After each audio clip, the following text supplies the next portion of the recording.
positive. Positive. Positive. Positive po. Positive po. Good morning.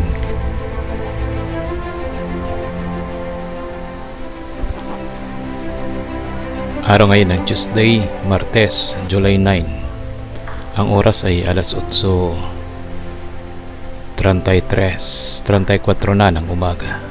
Okay, so sisilip tayo. Silipin natin ulit yung ating chart. Trading chart. So, dito may breakouts. Ito ay sa 1 minute time frame. No? 1 minute time frame. So, adjust muna tayo sa lot size. Okay, since napakaganda. Salpak agad tayo para mabilis ang ating trade.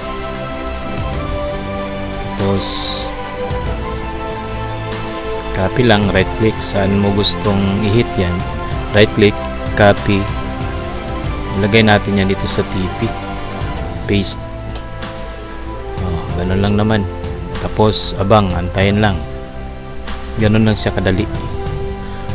Since na ito ay pang buhay na mano natin, kita nyo,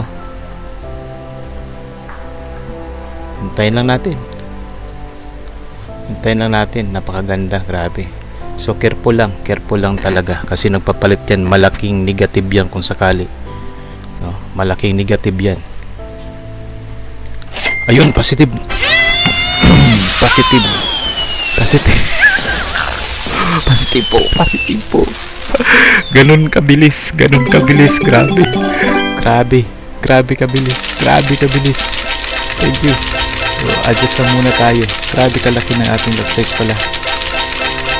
Adjust tayo. Ganun lang. Diba? Isa lang po yun. Kasi ayan na, wala na, nag-doji na siya. Grabe, nakachamba tayo sa umagang ito. Tingnan natin sa isang oras na tayong frame. So uptrend, ganun din.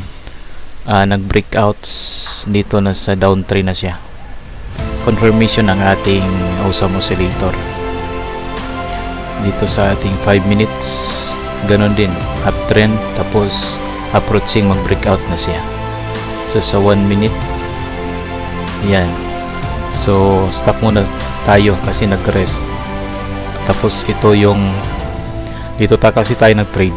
Dito tayo nag-earn. So ito na yon. Kung hindi natin close yun, hinintay pa natin yung ating TP, wala na. Napakalaking negative po yun, no? Since na ganito talaga ang forex trading, dapat samantalahin mo talaga.